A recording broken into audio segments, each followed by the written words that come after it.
Now I would like to show you how to put the KAATSU armbands on yourself. There's a few tips that make this a lot easier.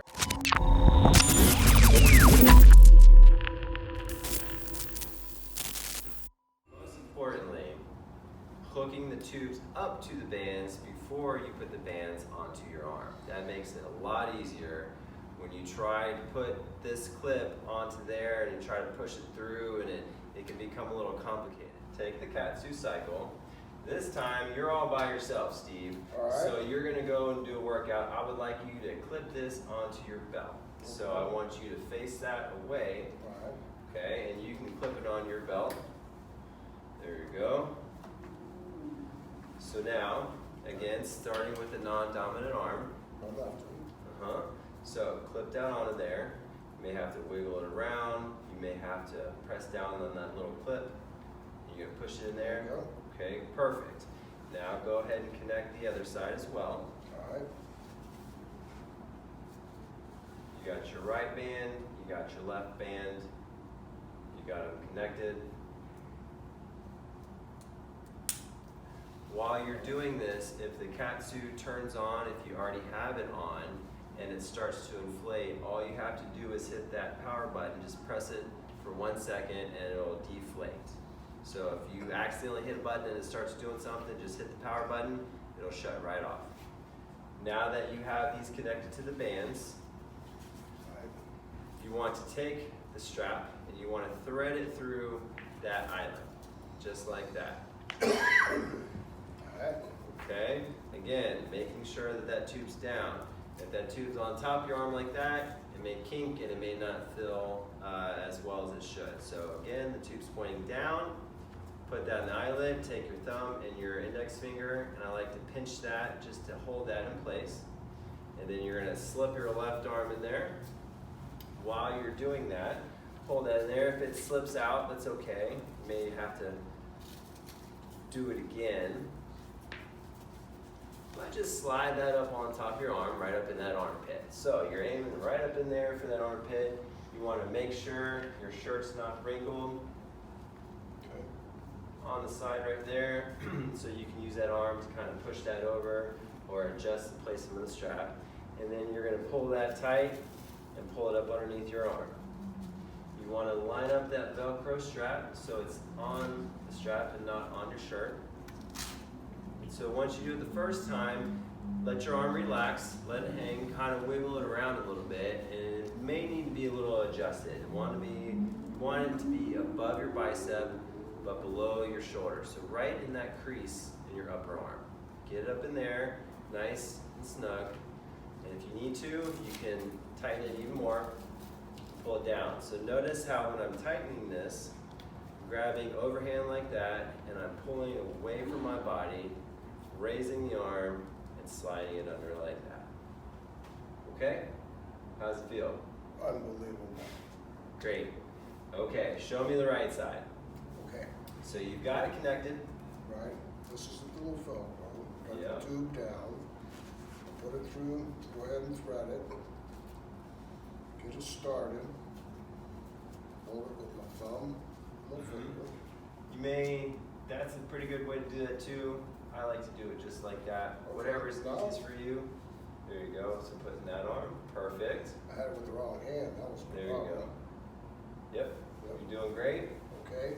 Wiggle it in there. Get it up in there. Perfect. Now pull it tight. Go up under there. Straighten out my clothes. Make sure it's about a finger in there. Yeah, you may need to go a little bit tighter, but again, this is something that you're gonna do based on your own body. Right. Some people like it really tight, some people like it a little loose for the base pressure so that when the cycle relaxes, there's a little bit more flow in and out. Okay. Feeling good? I feel good. Okay, so then go ahead and do the group or pro, so pick one or the other. Again, we'll start with a little bit lower on the arms, and then you can gradually work Now, your way do I up. push the group button and the other button on top at the same time, group and low? No, you want to push the G or the P first. Okay, G. There you go. Just notice how the green light's on there, so that means it registered. Now the L, the M, or the H. Perfect. So now you're all set up, ready to go. And from there, start doing the 3-point exercises, the finger clenches, move your wrists around, pull it in, pull it out. Think about trying to contract the muscles in your arms from your fingertips all the way up to the bands, nice and slow. Take a deep breath, get some oxygen in there, wiggle your finger. When you do KAATSU, there are some changes that your body goes through. Just like any other exercise, there are some physiological responses that your body does. So, this is Steve's first time. You want to ask them, how do they feel? Do they feel any different, any sort of lightheaded, any sort of nausea, any sort of stomach ache, anything different other than just tightness in your hands? If at any point in time something feels uncomfortable, you hit the power button and that cuts it off automatically. Take the bands off and everything should return to normal. You want to check that capillary refill time. If for any reason it takes longer than 3 seconds for the blood to pool back up into the arm, you want to stop it, discontinue it for that session, maybe try it another day. How do you feel? I feel great. Pretty good, right? I don't feel nausea or I don't feel like it's taking away my breathing effort. Well, just so you know that when you put these bands on your arms, it's slowing the venous return back to your heart. The veins are taking the blood back to the heart. Now what's going on is that the heart and the receptors in and around your heart are noticing there's less blood coming back. So it's going to try to adjust that accordingly by changing your heart rate, changing your breathing pattern, changing your blood vessel diameter. They're going to constrict, you're going to dilate. Your body's going to try to return to homeostasis by changing what it can to accommodate what you're doing. There's a few things to consider when you're doing some of the exercises, especially if you're at a gym. You have tubes hanging from your arms connected to the KAATSU cycle. Now, the KAATSU cycle is designed not to break if the tubes get pulled. So if something pulls on the tube, it's designed to disconnect. So you don't want to rip it. This is not going to rip the tube. They're designed to disconnect if you catch on to something and it pulls and you're not, paying attention and it pulls it right off. So that's okay. That's very easily fixable. Now what I do is I'll usually start over because once that tube pulls out, you'll notice that you'll lose pressure in the band. So you may have to start over. What you do is you take the tip of that tube, you see that little plastic piece right there. Right. So what I found is that if you pinch that down like that, it exposes the tip of that little plastic tube a little bit more. Right.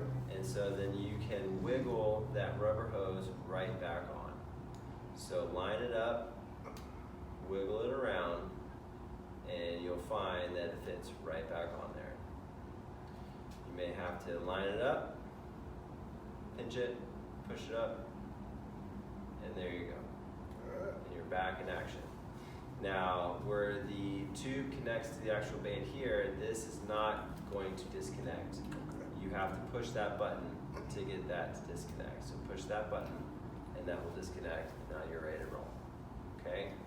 One thing that I've also found to be very helpful is I will wear a hoodie or a long sleeve shirt over the bands so that I don't catch on things, because I'm always moving around, and if I'm working out, I'm not really paying attention to what's going on around me, so I catch on to things. So sometimes what I'll do is I'll get connected, and then I'll put a long sleeve shirt over me so it holds everything in place. The only drawback is when you switch from the arms to the legs, you have to reach up in there and pull that out. And that's not a big deal, but something to be aware of.